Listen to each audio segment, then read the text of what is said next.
एक शाम प्राची टीवी पर सीरियल देख रही होती है। तभी उसकी सास वहां आती है। अरे सीरियल में तो ऐसे मग्न है जैसे आज रात का खाना पड़ोसी आकर बनाएंगे। मुझे पता ही नहीं था आपने अपने बेटे की शादी पड़ोस में भी की हुई है। हैं? मतलब? मतलब इस घर में सारा काम बहू ही करती है, आप तो सिर्फ खर्राटे मारती हैं। अच्छा जी, फिलहाल तो तुम आराम फरमा रही हो, चलो जाओ, ये मेरे टीवी देखने का समय है। आहा, इसलिए मुझे भगाया जा रहा है। सॉरी, अब तो बिल्कुल नहीं जाऊंगी। प्राची की इस बात पर दोनों सास बहू के बीच टीवी रिमोट के पीछे बच्चों जैसे छीना झपटी शुरू हो जाती है, जिसके बीच श्लोक भी काम से घर वापस आ जाता है। हाँ, आज मेरी चूहे बिल्ली की जोड़ी किस बात पर झगड़ रही है? अरे तेरे बीवी मुझे टीवी ही नहीं देखने दे रही।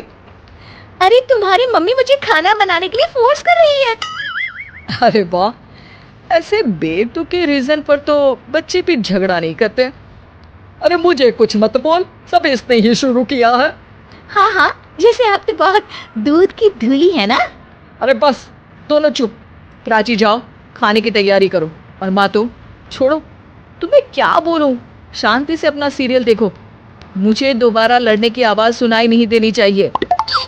ऐसा बोलकर श्लोक वहां से चला जाता है, जिसके पीछे पीछे प्राची भी कुछ न कुछ बड़बड़ाते हुए रसोई में चली जाती है। हाँ हाँ, सासू जी को तो कुछ बोलेंगे ही नहीं, बस मुझ पर ही हुक्म चलता है, खाना बनाओ, जैसे मैं इनके घर में खाना बनाने के लिए आई हूँ। इसी तरह शाम बीतती है और रात को श्लोक और प्राची की सास खाना खाकर सोने चले जाते हैं, लेकिन प्राची गुस्से में कुछ खाए बिना काम में ही लगी रहती है। इस घर में किसी को घंटा फिक्र नहीं पड़ता, मैं खाऊं या भूखी रहूं। प्राची कुछ देर के लिए रसोई से बाहर जाती है और जैसे ही वापस आती है तो वहां दूध का भरा ग्लास देखकर हैरान रह जाती है। फिक्र पूरी है, बस दिखाना नहीं है। प्राची दूध पीकर सोने चली जाती है और अगली सुबह एक बार फिर सास बहू का कार्टून नेटवर्क स्टार्ट हो जाता है। ये तुमने ही किया है। अरे अजीब जबरदस्ती है, मैं बोल रही हूँ मैंने कुछ नहीं किया। दोनों ने मिलकर पूरे घर को पागल खाना बनाया हुआ है। यहाँ कोई नॉर्मल इंसान तो रह ही नहीं सकता, इसीलिए अब पड़ोसी क्या रिश्तेदार भी घर आने से कतराते हैं। और सुन बेटे, तू भी चंगा, तेरी माँ भी चंगी, तेरी बीवी भी चंगी, रिश्तेदार। हाँ जी, आपको नहीं पता क्या, गंगाधर ही शक्तिमान है, रिश्तेदार ही। हाँ हाँ, बस समझ गया। कभी जानवरों जैसे लड़ेंगी तो कभी जुगलबंदी करेंगी। भाई मैं आप दोनों के बीच में नहीं फंसना चाहता। सास बहू की इस मन मौजी जोड़ी से परेशान होकर श्लोक अपना सिर खुजलाता वहां से चला जाता है।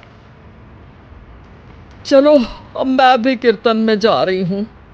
इस पर जैसे ही सास कमरे में अपना पर्स लेने जाती है तो वहां नाश्ते की प्लेट रखी देख मुस्कुराने लगती है और नाश्ता करके घर से बाहर निकलते हुए कुछ पैसे टेबल पर रख जाती है, जिसके कुछ देर बाद सिलेंडर वाला घर आता है। ओ मुरी मैया, मैं सिलेंडर के बारे में तो बिल्कुल भूल ही गई थी। घर खर्च के सारे पैसे भी मम्मी के पास है और श्लोक से बोला तो उल्टा 4 बात सुनाएंगे। प्राची ये सोच ही रही होती है कि अचानक उसका चेहरा चमक उठता है और वो घर में आकर इधर उधर देखने लगती है। तभी उसकी नज़र टेबल पर रखे पैसों पर पड़ती है, जिन्हें वो सिलेंडर वाले को दे देती है। ये सब श्लोक देख लेता है। अच्छा बेटे, इतना बड़ा घोटाला, सबके सामने मैं तेरी दुश्मन और पीठ पीछे तेरी मेरी यारी। इस पर श्लोक एक प्लान बनाता है और शाम को सब एक साथ बैठे होने पर बोलने लगता है। माँ, तुम दोनों की बहुत लड़ाई होती है, इसलिए मैं सोच रहा हूँ कि प्राची को उसके घर छोड़ाऊँ, इससे वो भी खुश रहेगी और तुम भी। अचानक श्लोक की ये बात सुनकर सास बहू शौक से उसकी तरफ देखती हैं।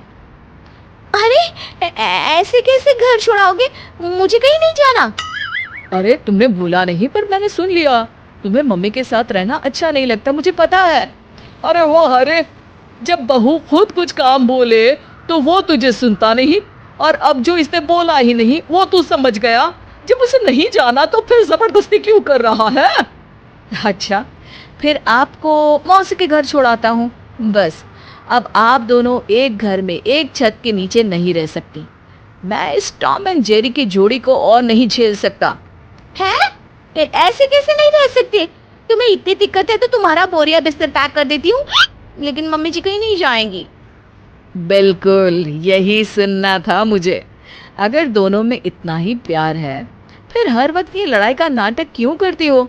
देखा मैंने कैसे माँ किचन में दूध रखती है और तुम उनके लिए कमरे में नाश्ता रखती हो, और कैसे वो पहले ही तुम्हारी दिक्कत समझ कर घर में पैसे रखकर बाहर जाती है। अरे भाई, इतना ड्रामा तो डेली सोप में भी नहीं होता जितना तुम दोनों ने इस घर में फैलाया हुआ है।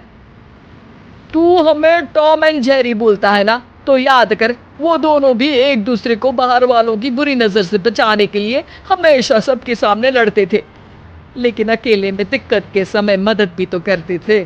बस हमारा रिश्ता भी कुछ ऐसा ही है। और वैसे भी अगर सास बहू में तू मैं नहीं होती तो दुनिया वालों को कहानियां कैसे मिलेंगी?